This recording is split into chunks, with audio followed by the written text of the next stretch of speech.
Fala, minha rapaziada, fala, minha galerinha, tudo bem? Estamos mais uma semana no nosso Tópicos Esportes.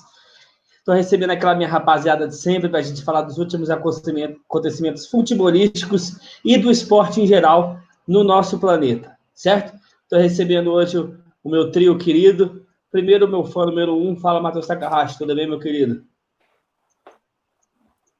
Você errou, o Marcelo tá aqui não, velho. Mas ainda assim, boa noite geral, boa tarde, bom dia, tanto faz a hora que você estiver vendo isso. Muito obrigado por conferir o Tox Esporte com a gente. Estou recebendo aqui o meu volante preferido também. Fala, Joãozinho, beleza, meu camarada? Boa noite, capitão. Boa noite, Tito. Boa noite, Taca. Boa noite, amigo dos fãs dos esportes que nos assistem. E por último, mas não menos importante, meu atacante móvel. Fala, Titinha Bayomi, beleza, meu camarada? Fala, galera. Boa noite aí para vocês. Vou começar o programa fazendo uma indagação que eu fiz em Londres quando estava viajando com o Marcelo. Cadê o Porpeta, né? Aí eu já pergunto e dou as respostas. Dormindo, como sempre. Pessoal, É isso, galera. Hoje a gente vai tocar o programa. para vocês terem uma ideia do nível do canal que vocês assistem, continuem assistindo, por favor. O nosso quinto elemento, Marcelo, simplesmente não apareceu hoje. Ele simplesmente não apareceu.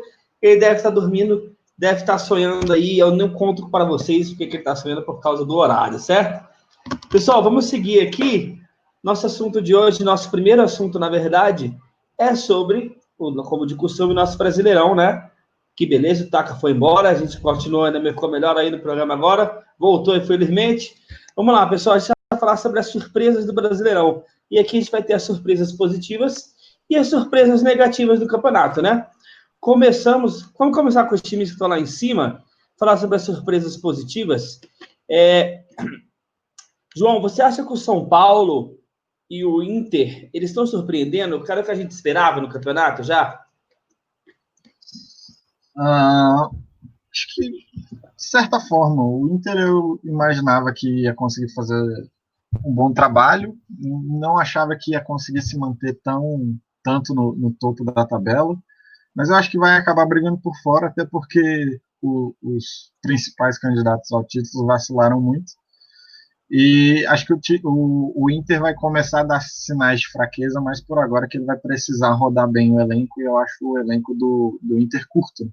Então, acho que é isso que vai acontecer. E o São Paulo, Titinha, a gente botou tanto pau aqui no Fernando Diniz. Tá indo saindo melhor que a encomenda, o São Paulo? Não.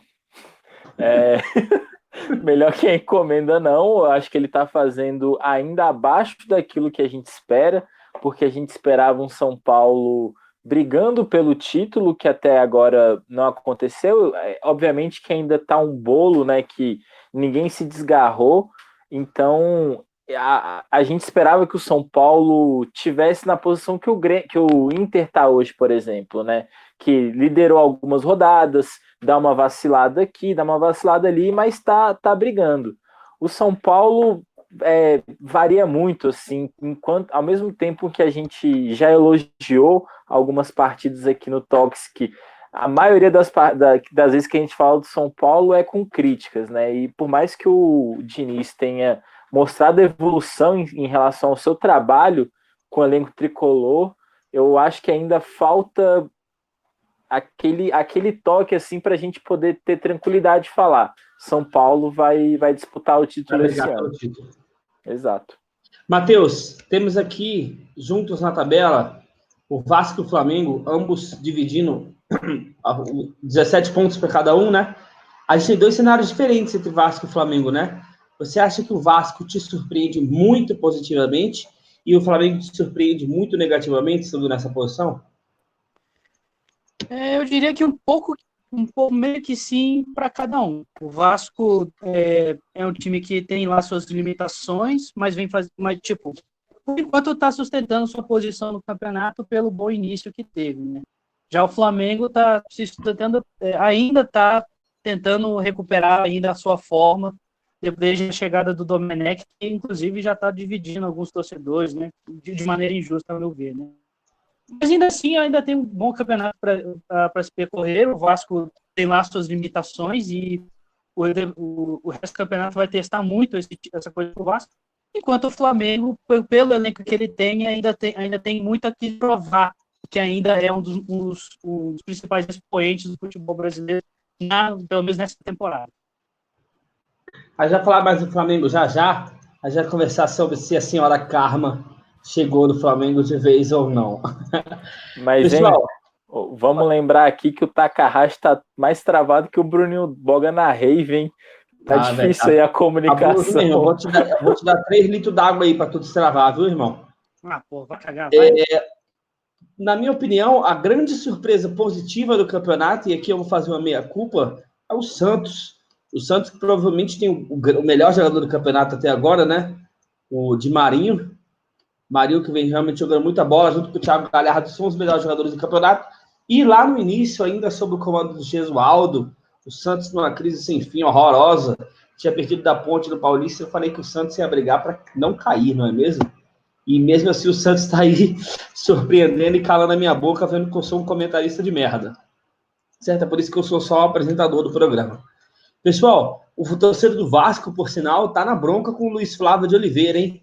Que não deu o pênalti lá no último lance do jogo, que os vascaínos contra o Curitiba, que os vascaínos acharam o pênalti após o pênalti que sim foi dado ao Curitiba ter sido perdido pelo Sabino e voltado pelo VAR ainda. Uma outra surpresa positiva que a gente tem, e eu queria que o Matheus comentasse de novo, já que é um técnico que já passou pelo time dele, o Fortaleza, com o Rogério Ceni, você acha que chega a surpreender? O Fortaleza foi bem ano passado, e ele está em 8º com 15 pontos. Chega a ser uma surpresa o Fortaleza? Mais ou menos. Eu não acho que é uma surpresa. Na verdade, eu acho que não é surpresa, não é muita surpresa, não, porque o Rogério já está há um bom tempo montando esse projeto do time do Fortaleza. Então, tipo, e é um projeto que é bem vencedor. Você percebe que tem uma grande evolução, não só para o Fortaleza no futebol nordestino, mas no cenário nacional.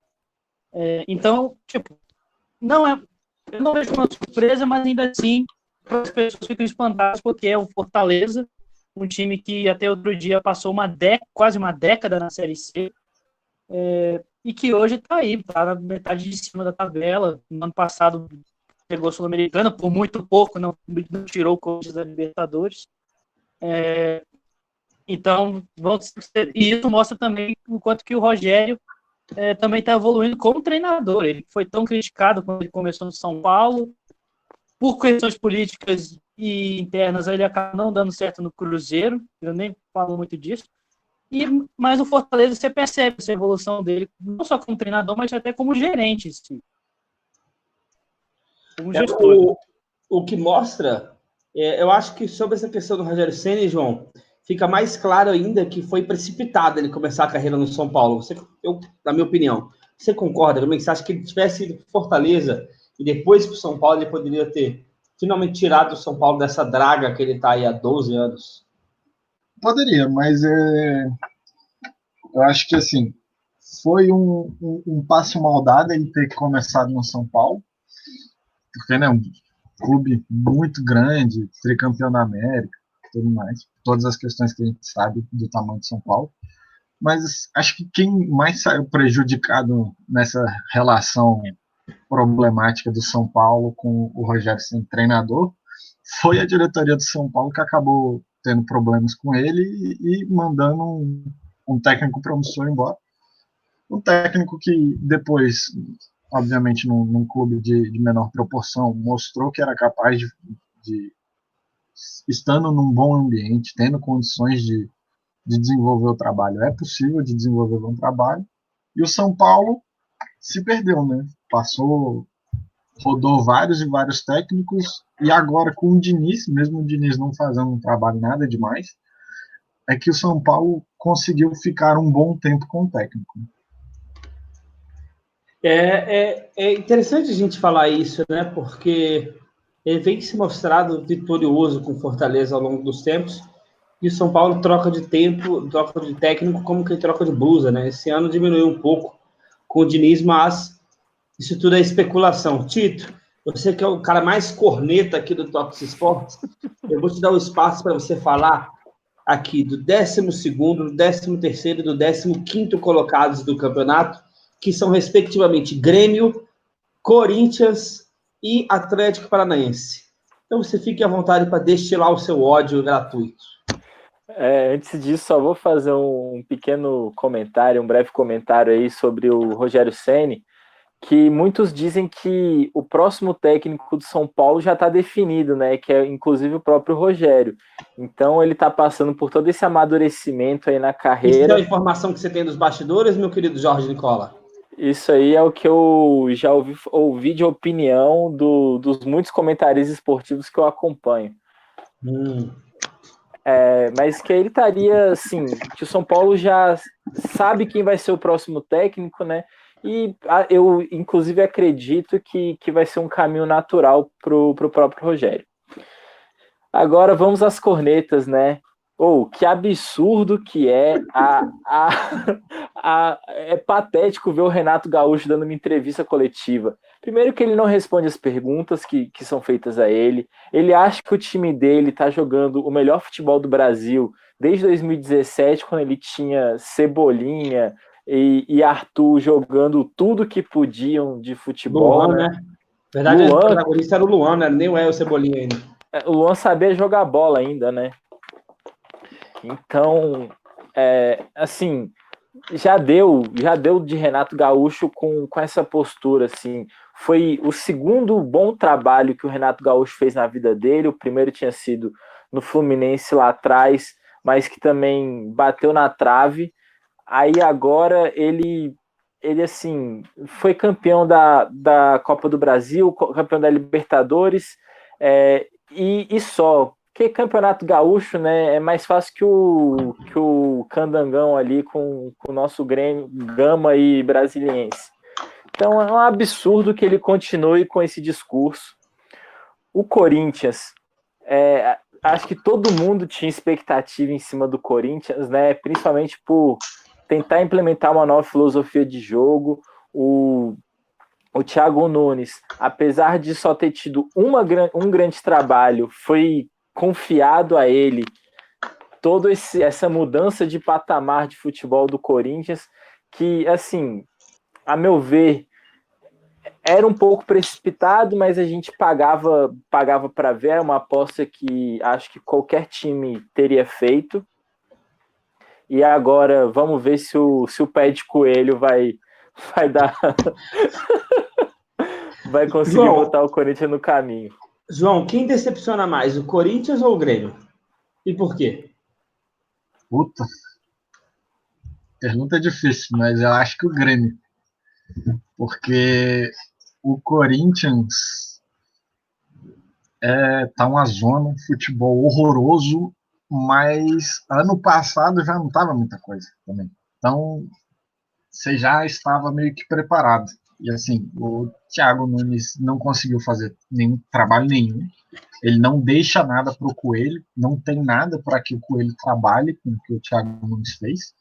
Mas o Renato Gaúcho, ele vem de bons anos, apesar de sempre, depois dele ganhar a Libertadores, ele ficou sempre na mesma coisa, né? Ganhou o Gauchão, aí estava indo bem na Libertadores, tropeçou e aí foi correr atrás da vaga na Libertadores pelo Campeonato Brasileiro. Né? O Renato vem de bons tempos. Esse ano é impressionante o que o Grêmio não consegue fazer. O Grêmio não consegue fazer absolutamente nada. É um time poroso. Poroso. Nada do que a gente viu do Renato Gaúcho de uns tempos atrás, que ele enchia o peito para falar que o time dele inclusive, jogava Palmeiras e Grêmio ontem, as pessoas sabiam que já seria um jogo horroroso, né? Acho que se alguém escolheu ver aquele jogo foi porque era torcedor. Ninguém foi ver aquele jogo e falar, vamos ver de qual é. Não, se fez isso é burrada. Isso porque a concorrência era Curitiba e Vasco. Eu preferi muito ver Curitiba e Vasco, porque apesar de eu não gostar do estilo defensivo do Vasco, eu acho que o Vasco sabe atacar melhor do que o Palmeiras, por exemplo, que é um absurdo, porque você pega a qualidade dos jogadores do Vasco, compara com o do Palmeiras, para se achar absurdo. Vou passar espaço agora para o meu amigo Matheus Takahashi falar de dois times que são decepções, são decepções negativas, surpresas negativas, E são dois times que ele gosta bastante de comentar. Primeiro é o Atlético Paranaense, e o segundo, nosso querido Red Bull. Então, Matheus, qual dos dois você acha que decepciona mais? Aquela ideia do Red Bull chegar muito longe no campeonato era pura falácia mesmo? Pelo menos desses dois, eu diria que a maior decepção... Cara, e pior que essa é uma pergunta difícil também, mas eu vou chutar o Red Bull, né, ou o Bragantino, como queiram, né, apesar de que para mim o Bragantino já morreu, porque esse é um time que eles investiram 200 milhões de reais para a temporada, trouxeram um treinador expoente, e muitos analistas já diziam, esse time vai beliscar a Sul-Americana se depender da Libertadores, né, até considerando o nível do futebol brasileiro atualmente. E nessas primeiras rodadas, o time ganhou 2 vezes, entre uma vitória e outra foram 6 jogos sem ganhar, o time ganhou a primeira na 4ª rodada. Aí você pensa, esse time, para esse time pegar a Libertadores mesmo, e mesmo com o Campeonato Brasileiro atual, que até o 9º, 8º colocado consegue Libertadores, vai ser um caminho muito difícil para o Red Bull, e mesmo com o elenco que o time tem, que não é um mau elenco, é um elenco decente, é um elenco com bons jogadores. O Atlético Paranaense... Assim, antes de falar do Atlético, Matheus, vale lembrar que esses comentaristas aí que você está falando, a gente se inclui, né? A gente também tinha expectativa no Red Bull. Mas ele falou principais comentaristas do Brasil, né? Não um monte de pé de rato igual a gente. Uai, né? Você tá tirando a gente, porra? Não, tô tirando de pé de rato. Eu não sou comentarista, eu sou tem uma opinião apresentador. porca igual o senhor Facincani, o senhor Pascoal também. Nossa senhora, velho. Eu sou apresentador. E o Benjamin... Vai, meu filho. Enfim, o Atlético Paranaense ele desaponta mais porque o time tinha um futebol vistoso, era um time bem treinado, ele estava em boas mãos no Dorival Júnior, ao meu ver, só que demitiram ele da maneira mais injusta possível. A gente até já mencionou antes, e para quem não se lembra, o Atlético Paranaense sofreu 4 derrotas seguidas, e nas 3 primeiras o Dorival tinha Covid. Na 4ª derrota ele acabou mandado embora. Agora ele foi demitido, basicamente ele foi demitido porque ele estava doente. É isso. E agora eles botaram o Atlético na mão do estagiário lá, o Eduardo Barros, né, o nome dele, para comandar a equipe, e por enquanto o time está se virando, né? Até conseguiu uma vitória na última rodada, conseguiu uma vitória também na Libertadores na Bolívia, que é importante também. Mas isso depois do Paranaense basicamente comeu pão que o diabo amassou no Campeonato Brasileiro. O time tem 4 derrotas seguidas, é uma das sequências mais... Tinha 4 derrotas seguidas, né, em certo momento, que é uma das maiores sequências de derrotas do campeonato atual. Então, gente, o Atlético Paranaense não está mostrando nada do que mostrou aqui nos últimos 2 anos, que quando ganhou a Sul-Americana e depois a Copa do Brasil. Simplesmente decepcionante. E por último, para a gente fechar, talvez, as surpresas rapidinho, do campeonato... deixa eu só falar aqui sobre isso que o Taka falou. Porque, assim, primeiro que foi uma das primeiras vezes que eu concordo com tudo que o Taka falou, assim, eu acho que é algo inédito nesse programa. Meu Deus, fudeu. E, assim, o Dorival, ele sofreu o que o trabalhador brasileiro sofre, né? Ele sentiu na pele o que é ser a plebe ali do pé de fábrica, porque ficou doente, a gente é mandado embora. Ele ficou doente, foi mandado embora também. Segue lá. Pessoal, se vocês querem ver o Tito e o Taka concordando mais, comentem aqui esse vídeo, que tendo mais de 10 comentários, será publicado um áudio do Taka concordando com o Tito de forma maravilhosa após a vitória do Cruzeiro sobre o Flamengo na Copa do Brasil. Em 2017, vale frisar. E se você estiver vendo, pode socar comentário aí, não tem problema não. Para a gente fechar, pessoal, os 2 times estão na zona de rebaixamento. Joãozinho, o Botafogo, a gente toda semana fala aqui que o Botafogo joga bem e não ganha. Esse final de semana ele não chegou a jogar bem, né? O Santos, inclusive, ele passou mais perto de perder do que ele ganhar. Como surpreende o Botafogo na zona de rebaixamento com só 10 pontos conquistados? Eu acho que o Botafogo é um caso engraçado de se analisar. Porque o Botafogo é o contrário do Palmeiras, eu acho. É um time tem uma parte que é o contrário, tem uma parte que é igual, porque é um time que está na tabela próximo do que você imaginava que ia estar, assim como o Palmeiras. Todo mundo imaginava que o Palmeiras fosse estar na frente, todo mundo imaginava que o Botafogo fosse estar embaixo.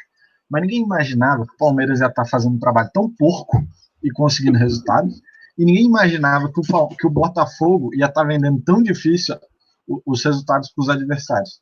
É um time que joga bem, martela, se defende bem, consegue sair bem no contra-ataque. E não é tipo um contra-ataque dando o bicão para frente. Não, é toque rápido, assim, é coisa bem feita. E não consegue. Por quê? Porque falta material humano. O time do Botafogo, querendo ou não, apesar de estar sendo muito bem treinado, é ruim, é fraco. Tem bons garotos ali que fazem bons partidos, mas no mais é fraco. Então não consegue segurar os resultados. E o time do Palmeiras ganha por causa dos seus valores individuais. Né? Eu acho que. Pessoal, esse campeonato está num momento tão louco que o Botafogo, 18º, ele ganhando essa rodada, ele pode passar o Grêmio, que é o 12º. Isso mostra o lixo que está o Grêmio nesse campeonato brasileiro. Só tem 2 vitórias na competição. Certo? Titinho, eu queria te ouvir, talvez, aqui já falar da grande decepção do campeonato. Você acha que o Bahia é a grande decepção do campeonato? Por estar onde está, o Bahia hoje é o vice-lanterna do campeonato, com 9 pontos já conquistados, sendo que o lanterna é o Goiás, que tem 8, mas tem 2 jogos a menos que o próprio Bahia. 3. O Bahia tem 10 jogos e o Goiás tem 8. Mas a gente passou da 11ª rodada. Sim, a minha frase foi 2 jogos a menos que o Bahia. Ah, tá, mas aí tem que mencionar que o Bahia também tem um jogo a menos. Sim, mas a minha comparação era só Goiás e Bahia. Gente, vamos seguir o programa. Eu não acho que o Bahia seja a grande decepção do campeonato, porque a grande decepção do campeonato é o Grêmio, né? Já falamos isso. Eu acho que a gente esperava que o Bahia tivesse melhor no campeonato, ali onde está mais ou menos o Ceará, no meio da tabela, sem correr muito risco. O Bahia passou por um movimento até natural no futebol brasileiro, com a queda do Roger, né? Quando um técnico tá há muito tempo à frente de um clube, ele costuma perder a mão, e isso vai seguindo, como também é o caso do Renato Gaúcho, que já está há bastante tempo na frente do Grêmio e hoje começa a mostrar um declínio. Então acho que esse declínio que o Bahia passou na mão do Roger, de certa forma, é natural. O time não é o melhor do Brasil, está longe de ser um time que, se não fosse o histórico do Roger à frente do próprio Bahia, a gente diria que era um time para disputar rebaixamento. Agora, na mão do Mano Menezes, né, que tenta voltar para o cenário nacional do futebol, eu tenho alguma esperança no Bahia. Eu acho que o estilo do Mano Menezes vai casar bem com um time que não quer ser rebaixado e não tem grandes aspirações. Os 3 jogos a menos que o campeonato inteiro que o Tata citou aqui pra gente, do Bahia, são contra São Paulo, Grêmio e Flamengo. Então não é um cenário muito animador aí pro Goiás, não, com relação aos jogos que estão faltando. Certo? Pessoal, essa rodada do Brasileirão aí, a gente tem tudo para ter jogos muito bons. Inclusive, nós temos Inter e São Paulo no Beira-Rio, Palmeiras e Flamengo no Allianz Parque, e temos também Atlético Mineiro e Grêmio no Mineirão. Então, emoções fortes devem nos aguardar aí para a próxima semana, ou não, né? Ou pode ser um bom jogo merda, bom jogo porra. Vai que, por exemplo, domingo o Palmeiras bota o Flamengo na roda, encanta aí, mete um 4-0, a gente vai estar semana que vem aqui, todo mundo exaltando o fechou, inclusive o João dando o braço a torcer. Certo? Pessoal, vamos mudar de assunto aqui rapidão. Nosso próximo assunto é Libertadores. Tivemos Libertadores na semana passada, né? E que tivemos um belo suco Del Valle, inclusive, temos 5 gols do Flamengo, quem lembra. E essa semana nós temos Libertadores de novo. Então vamos começar aqui. Matheus, eu queria te ouvir primeiro falando do Internacional, ou melhor, dos clubes gaúchos. O Internacional quase entregou em casa, quase tomou um empate, após ser 2-0, 3-1. E o Grêmio, né, como a gente acabou de falar, segue de mal a pior. O Grêmio tá quase botando a perder, tudo a perder na Libertadores, depois dessa derrota para a Católica semana passada, né? Só que o Inter deu a sorte de ter ganhado o jogo contra o América, né? Então foi um time que vacilou muito em tentar segurar o resultado, chegou a abrir 2-3-0, não lembro direito agora, mas ainda assim, permitiu um empate, quase perdeu o jogo, e ia deixar o grupo muito mais nivelado. E o Inter chegou a abrir 2-0 e 3-1, Matheus. Ah, sim. Beleza. Então, ainda assim, duas vantagens de 2 gols, e aí depois, 2 gols com 3 gols, né? 3-1, e tomar um empate. Coisa complicada. E essa rodada ainda vai ser mais interessante, esse grupo, porque a gente vai ter um confronto entre Inter e Grêmio, e o Inter em primeiro com 7, o Grêmio em segundo com 4, e os outros dois times, a Católica e o América de Cali, os dois têm 3 pontos. Então, você imagina a combinação de resultados que isso pode acontecer, e que pode acabar sendo muito trágico para o Grêmio, por exemplo, se eventualmente o Inter consegue o milagre de ganhar um Grenal, e alguém vencendo no outro jogo, ou tanto que isso pode nivelar mais ainda, se houver um vencedor no outro jogo e o Grêmio vencer o Internacional, que nem tem sido nos últimos confrontos. Então, pelo menos esse grupo da Libertadores ainda assim é um grupo, pelo menos para mim, ao meu ver, deve ser um dos 3 grupos que hoje, pelo menos em que existe pontuação, são os mais competitivos da Libertadores. Então, fortes emoções. Tivemos também o Atlético Paranaense vencendo o Jorge Wilstermann na Bolívia. O Atlético Paranaense está bem, somou 6 pontos no primeiro turno. João, eu queria que você comentasse aqui, você que é o nosso analista do Palmeiras aqui, não é? O Palmeiras ele foi a Bolívia e ganhou bem do Bolívar 2-1, com gol de pênalti do William Bigode e tudo mais. E o Santos fez um dos jogos mais sofríveis que já se passaram na televisão na história do futebol brasileiro. Contra o Olímpia, só para lembrar. Então, vamos lá primeiro no Palmeiras, sem ficar me repetindo muito, que é difícil tratando de Palmeiras, porque o time se repete, né? O time joga mal e porcamente, acha 2 gols e depois no final toma um gol de bola parada. Igual levou o gol no final contra o Grêmio esse final de semana. Então é isso, o Palmeiras é sempre mais do mesmo, vai ficar pegando, principalmente nesse grupo, vai pegar todos os adversários, que é tudo baba. Esse grupo do Palmeiras é só baba. Os caras dão sorte. Do argentino que eles pegam, joga a segunda divisão da Argentina. Isso é muita sorte para um time brasileiro. Vale lembrar que tem o poderoso Guarani do Paraguai, né? Que o Corinthians conseguiu a proeza de ser eliminado em casa para esta porra. Exatamente. Então, Palmeiras, para variar, sempre mais do mesmo. Já o Santos, eu nunca sei o que esperar do Santos. Quando eu acho que o Santos vai jogar bem, vai conseguir bem, o Santos tem dificuldade. Quando eu acho que o Santos vai ter dificuldade, o Santos vai bem. Cucabol, né? Cucabol é sempre um mistério. E, assim, o time do Olímpia é um time chato, né? É o adversário que o Santos tem no grupo.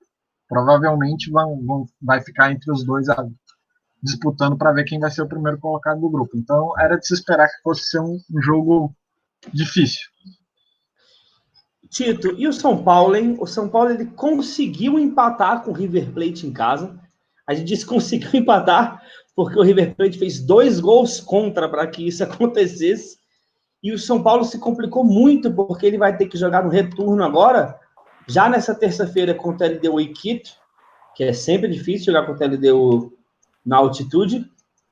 E também, depois, na 5ª rodada, logo em seguida, ele vai jogar contra o River e Buenos Aires. Então, assim, o São Paulo vai ter que arrancar bons pontos nesses jogos, já que provavelmente a LDU e o River vão ganhar do Binacional. Vale lembrar que lá na primeira rodada, o São Paulo tropeçou com o Binacional, perdeu do Binacional fora de casa. Só um breve comentário, craque. Tanto o River quanto a LDU não vão jogar contra o Binacional na mesma altitude que o São Paulo jogou. Os dois times parece que conseguiram mudar o local da partida, então vai ser uma altitude menor. Ou seja, o São Paulo se fudeu muito nesse ano de Libertadores. Graças a Deus. Vai, Tito. É um cenário previsível desde que o São Paulo perdeu para o Binacional, né? Todo mundo já comentou que aí teria que arrumar pontos que não são comuns de vencer e não podia perder os pontos que aqueles fáceis, né? Fáceis assim, mas os pontos em casa. Tava perdendo de 2-0 para o River, o empate com 2 gols contra, ainda foi lucro do São Paulo. É o Diniz que a gente fala toda rodada, né? A gente tem expectativa em cima do futebol do Diniz, mas assim, não convence ninguém. Eu acho que tem grande chance do São Paulo não se classificar, e se classificar vai ser na Bacia das Almas. Vale lembrar aí que a última notícia do São Paulo que tivemos notícia também foi o Daniel Alves pedindo para não jogar com um problema no braço e estava ali tocando seu tantã, seu pandeiro, num churrasco com os amigos, desrespeitando o isolamento social. Prioridade, Tito. Para que o cara vai para o Equador jogar, se ele corre risco de no Equador tomar 5, como uns e outros, se ele pode ficar em casa tocando tantã no churrasco? Você vai passar por esse jogo do Flamengo ou já? Eu vou passar, mas eu vou falar sobre esse jogo. Não, então deixa eu só já fazer a introdução. Eu dormi esse jogo praticamente inteiro, né? Mas quando eu fui dormir de fato, tava 3-0 pro Del Valle. Esse aí eu jogo, acordei. Tito, pode falar. Não, eu acordei, tipo assim, cheguei no trabalho, que eu vou me atualizar das notícias, né? Eu começo a ver um monte de memes, 5, não sei o que. Eu falei, gente, o que aconteceu? Eu dormi aos 85 do segundo tempo, porra. Mas vai lá. Vamos lá. Esse jogo, Tito, já que você falou, me lembrou muito de um fatídico jogo que nós vimos juntos, lá em 2014, no bar do Piauí. Quem viveu estava lá, não é mesmo? Eu tava lá. Eu sei que você estava lá também. Eu acredito. Vamos lá. Pessoal, sobre o jogo do Flamengo, primeiramente eu queria mandar, antes de comentar sobre o jogo, um beijo para a senhora Amanda Alvarenga, tá? Pedir para que isso não cause problemas conjugais, que eu vou falar aqui agora. Pessoal, o jogo, mas foi um show. Um show. Até o segundo tempo, o pessoal o mano ainda falou, tá 2-0, mas não tá esse show todo. Foi um baile. Foi um show de bola. Foi um vareio. O 5-0 foi até pouco. 5-0 foi pouco. Pela facilidade que o Del Valle tinha de chegar na área do Flamengo. O Isla voltando de Uber toda a jogada. O Arão, tadinho, mais perdido que surdo e bombardeio. O Rodrigo Caio voltou a ser o zagueiro de condomínio. Então não tinha jogo. O Bruno Henrique tá uma tiriça desde março. Tá uma miséria desde março, não joga nada. O Gerson, outra tiriça, tá uma tiriça também. Tá jogando de terno, parece que tá morto. Então, assim, o Flamengo ele tomou um show do suco, um show. E se o jogo tivesse 5 minutos a mais, ele tinha tomado mais gol. O show foi tão grande que foi 5-0 e o César não teve culpa nos gols. Eu queria comentar também, eu até tuitei, o jogo tava 4-0, o juiz deu mais 3 de acréscimo. Eu pensei no tweet, ele deu mais 3 para quê? Pro Del Valle fazer outro gol, e adivinha só, fez outro gol Del Valle. E também até mencionar que todos os lances de gol não tinha um puto marcando ninguém do Del Valle. Não tinha. E o César é um goleiro que, obviamente, ele não tem nível para ser goleiro do Flamengo, isso é óbvio. Só os flamenguistas muito iludidos, o craque o Flamengo faz em casa, achou que ele tivesse nível para ser goleiro do Flamengo, não tem.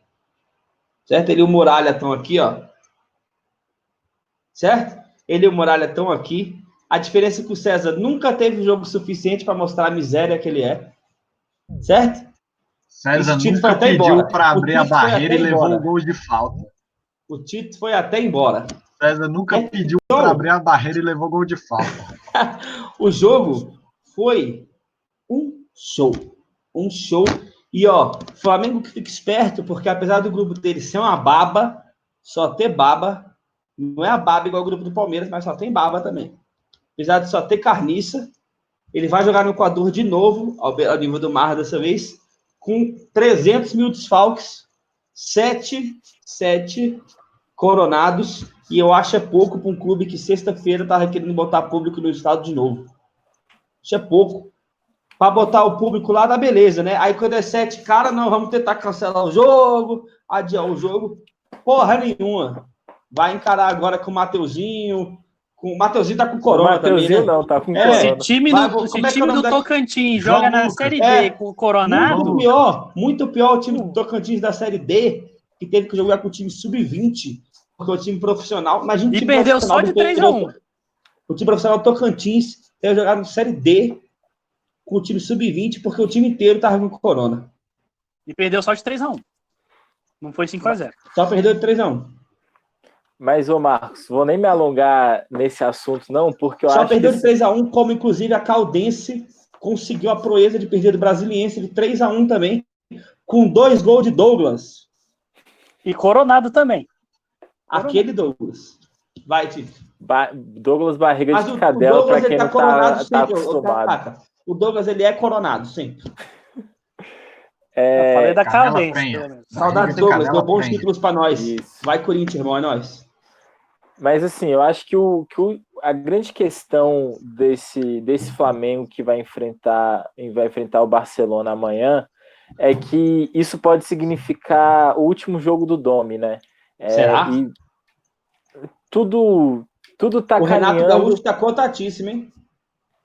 Tudo tá caminhando para... O jogo político no Flamengo começou para tentar derrubar o Domi, né? O que é um absurdo. Aí fica um cabo de guerra entre diretores, né? Que aí, se você vai pegar para ver, você vai ficar do lado do que vale menos, né? Ninguém vale nada, né? Era que nem votar no segundo turno do Rio no ano passado, nas eleições de 2018. Mas então, a gente chega num momento que o Domi pode ser demitido por uma derrota. Nessa circunstância, o Flamengo tem mais de 11 atletas sem poder jogar agora. E vamos ver. A esperança é a última que morre. O time do Barcelona é fraco e o do Flamengo tem que engrenar. Não, o Flamengo é atual campeão, né, porra? Só para a gente lembrar aqui, essa treta do Flamengo, é que o Marcos Braz, o diretor de futebol, vice-presidente de futebol, ele é de um lado, de uma chapa do Flamengo, ele é de uma vertente, o presidente do Landim, do Flamengo, é de outra, e aí eles não se apoiam, tem uma treta entre os dois, é uma confusão séria ali. Inclusive, ô Landim, vamos conversar um negócio aqui. Aparecer só para levantar a taça é mole, né? Na hora que o time toma surra do Ceará, surra do Del Valle, os caras não dão as caras? É o retrato do verme, né, Marcos? Vermes são assim, velho. Vermes não dão as caras, não. Queria que o João comentasse um pouquinho do amor dele pelo Landim, por favor. Meu amor pelo Landim? Cara, tem algumas pessoas, poucas pessoas que eu amo mais do que o Landim. E essas pessoas estão ocupando cargos no Estado brasileiro. Então, contém ironias. Óbvio, por favor, gente. Tem muita ironia aí, tá? Muita ironia. Mas o Landim, eu não sei nem se ele poderia se classificar de verme. Porque verme tem utilidade na vida, velho. O Landim não tem. Veterinário falando. Veterinário. O Landim, ele me faz sentir saudades. Mentira, não faz não. Não faz não. Aí é demais já, né? Porque ele pelo menos deixou o Marcos Braz, e o Marcos Braz como diretor de futebol, eu gosto dele. Então... Inclusive, a treta é que o Marcos Braz vai sair porque ele vai concorrer a vereador do Rio de Janeiro também. Mas que eu saiba, não precisa sair. O Marcos Braz pode continuar executando suas funções do Flamengo. A questão não é nem poder, a questão é que eu não sei se ele vai levar as duas coisas, fica legal, entendeu? Fica de boa de levar as duas coisas assim. Ele vai jogar pro banco e levar a função dele e levar a chicotada nas costas. Câmara de Vereadores do Rio de Janeiro, né? Ninguém leva a sério aquilo, velho. Vide aí a família Bolsonaro. Não é do Rio. Não, O Rio é uma casa à parte do futebol, o estado do Rio de né? Janeiro, eu ia falar que ele tá num limbo, mas desde que eu me entendo por gente, ele é esse limbo político que velho, eu cresci falando que o DF era a pior desgraça política que podia ter com o Luiz Estevam, com esses caras nesse naipe, Arruda. Aí você cresceu e viu que o Rio era pior. E viu que o Rio é pior. Vi que o Rio era pior. Todos os governadores eleitos do Rio foram presos ou saíram do cargo. Acabei de ver um meme aqui falando, o Rio já está avançando. Antes o governador era preso, agora a pré-candidata já está presa. E eu queria lembrar, fazendo a última analogia, Flamengo, que o senhor Marcos Braz, sexta-feira, falou que cidades que têm condição de ter jogo com torcida podem ter torcida. Inclusive, o estado e a cidade do Rio de Janeiro estão, de fato, mostrando que tem bastante condições, né? De levar jogo. Tá de brincadeira, né? Caso. Pessoal, estamos até saindo da crônica esportiva aqui. Fala muito de política e futebol aqui, e eu vou querer ouvir agora na nossa pauta surpresa. Ela está de volta, pessoal. Eu queria começar ouvindo o Matheus Takahata, que está mais calado aí. Acho que é a primeira vez desde 2013 que ele fica tão calado assim. Você tá falando de Flamengo, pai? A nossa pauta surpresa hoje é exatamente sobre política e esporte. Qual é a nossa visão do Tóxico Esportes? Tem quem acredite na falácia, segundo a nossa visão, de que política e futebol não se misturam. Certo? Como nós não acreditamos nisso, a gente vai comentar exatamente sobre isso, porque ontem, domingo, dia 20, a jogadora de vôlei de praia, Carol Solberg, irmã, familiar do Pedro Solberg, da Maria Elisa, da Isabel também, ex-medalhista olímpica e tudo mais, declarou fora Bolsonaro após entrevista na etapa brasileira de vôlei de praia. Isso tem tido repercussão muito grande sobre se as atletas deveriam ou não botar esse tipo de manifestação política nas suas entrevistas. Qual a sua opinião a respeito disso, Matheus? Que é um absurdo escroto que a CBV tenha se manifestado contra o fato dela ter se manifestado politicamente. Porque se fosse ver lá atrás a CBV falando sobre, por exemplo, do apoio do governo federal, ela vai ter você vai ver que tem outro viés, né? E sem falar que isso é totalmente um tom de censura, porque depois a CBV disse que a Confederação Brasileira de Vôlei diz que vai tentar evitar que os jogadores fiquem emanando suas opiniões, e isso é um absurdo. E isso é um absurdo que as pessoas simplesmente vão abraçar, porque depois... cara, é terrível. Eu fui tentar olhar alguns comentários dos noticiários na internet que falavam dessa notícia, e é algo tipo, na época do PT ninguém fala da Roberleira, não sei o quê, não sei... Blá, blá, blá. Gente... Eu vi um, Matheus, que era assim, se ela fosse boa, ela não teria esse terceiro lugar. Pelo amor de Deus, né? É esse o nível. Você vê, né? O Brasil tá muito virando uma piada, muito além da piada de mau gosto que já era um tempo atrás, né? Pelo menos como população em si. Enfim, e sem falar que essa questão do futebol tentar tirar, não futebol, né? O esporte em si, desvincular da política, tem sido algo tendência. Tanto que, por exemplo, eu até falei pro futebol sem querer, porque me lembrou o Tite. Que numa das propagandas recentes da ESPN, de um dos programas lá de entrevista... Do Bola da Vez. Isso, tem a fala do Tite dizendo que futebol e política não tem que se misturar. O Tite, que quando o Corinthians ganhou o Libertadores e Mundial, estava lá apertando a mão do ex-presidente Lula, e que agora, nessa Copa América, quando foi campeão, estava lá recebendo o Bolsonaro na porra das medalhas de levantar o título. É legal você falar sobre o Tite. Quando o Corinthians ganhou o Mundial em 2012, inclusive o último time não europeu a ganhar o Mundial de Clubes, ele estava com uma faixa aberta escrito "The Favela is here", ou seja, a favela está aqui, né? Isso é uma manifestação política. Então, assim, João, eu queria te ouvir. Tite agora é um funcionário da CBF, né? Aí não pode, aí tem que estar polido. Outra coisa, a atleta, a Carol, ela não ofendeu ninguém. Ela simplesmente colocou a opinião política dela. a CBV mostra que boa parte de quem gere o esporte brasileiro está mal intencionado, né? A gestão dos esportes brasileiros como um todo, ela é feita por pessoas que eu não aconselharia que fizessem parte da gestão dos esportes brasileiros. Entra no top 10 pessoas que você ama, né, João? Provavelmente. E, assim, a CBV não falou nada quando tinha jogador da seleção masculina de vôlei fazendo 17 no ano de eleição. Aí, porque a jogadora vai contra a visão da CBV, aí não pode. E o que é pior, né? Solta falando que, igual o Taka falou, falando que não vai tentar evitar esse tipo de comentário. Não tem que evitar. Se quiser falar, fala. Se quiser falar a favor, enche a boca para falar merda e fala. Não pode fazer nada. Outra coisa, a atleta, quando ela fala com qualquer pessoa. Exatamente. Ela não direito fala como dela. Ela pode estar representando quem for, mas ela fala como instituição, uma entrevista a uma pessoa ali, não uma representante de uma instituição.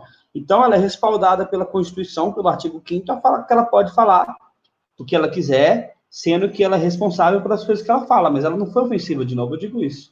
E, assim, a gente tem que ter uma noção de que o futebol, outros esportes também, né, mas o futebol, principalmente, ele nada mais é do que o espelho da sociedade. A gente fica aqui criticando o Flamengo, criticando o próprio Vasco também, que forçaram a volta do esporte. Cara, eles fizeram isso, atitude completamente repreensível. Mas eles fizeram isso, tipo, o governo do Rio já tinha aberto tudo, o governo de vários outros estados já tinham aberto comércio, então, assim, é só o reflexo do que a sociedade vai fazendo, entendeu?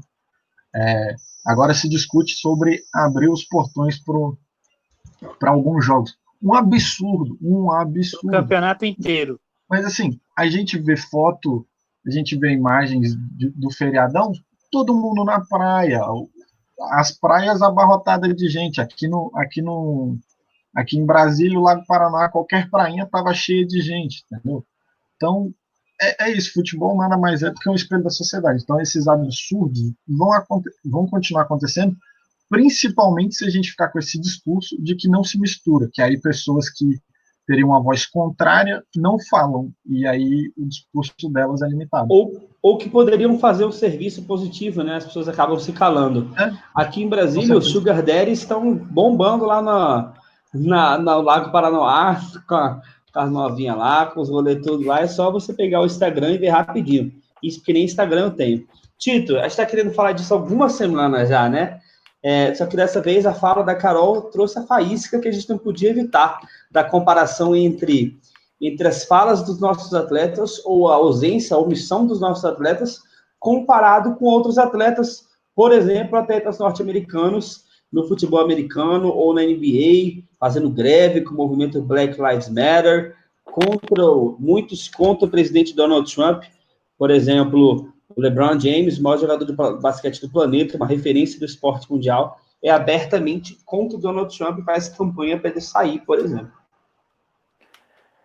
Então, eu acho que o que a gente vê no Brasil, nesse estado pré-ditadura que estamos vivendo hoje, né, é que você falar contra o atual presidente é um motivo de carta de repúdio, de todos os absurdos que a gente vê na internet e por aí vai, sendo que em 2018, quando ainda era candidato, o Bolsonaro era candidato, né? O Felipe Melo fez um gol e homenageou, ele falou nas palavras dele, oferece esse gol ao nosso futuro presidente do Brasil. Inclusive, o Bolsonaro, já presidente eleito, ele foi à festa do Palmeiras entregar a taça de campeão brasileiro do Palmeiras em 2018. Exatamente. Então, assim, a gente vê que toda essa política brasileira, ela é seletiva no quem vai repreender, né? Porque para repreender uma atleta que passa por todas as adversidades do mundo para estar ali, a CBV, que vale lembrar, é envolvida em escândalo de corrupção, Vou aqui, inclusive, indicar a reportagem do Lúcio de Castro, em parceria com a ESPN, que é o Dossiê Vôlei, que fala de toda Da Gabriela Moreira também, que hoje em dia está na Globo, que também denunciou escândalos no vôlei. Isso. Então, assim, que tem toda a denúncia dos contratos com o governo federal, com o Banco do Brasil, um esquema de corrupção muito grande, onde os dirigentes da própria CBV, o técnico da seleção brasileira, tanto o Bernardinho quanto o. Como é que é o outro? O Zé Roberto. Se absteram de falar sobre, né? Então, a gente vê que a censura ela tá muito grande. Em relação à comparação com o movimento que rola principalmente nos Estados Unidos hoje, a grande diferença é que lá eles estão unidos como classe, como categoria. E aqui no Brasil, a gente vê uma atleta que está sendo censurada e que, é claro, que aconteceu hoje, né? Então ainda está muito cedo para a gente ver a repercussão disso, mas que a gente espera que outros atletas a defendam para que ela não entre nessa briga sozinha, porque se ela entrar nessa briga sozinha, ela vai perder. A gente vê que nos Estados Unidos o movimento do basquete que transcendeu para vários outros esportes, o que está fazendo a diferença, o que fez a diferença a comunidade está unida. Se a gente não se unir, se a gente não lutar juntos, a gente não vai chegar a lugar nenhum.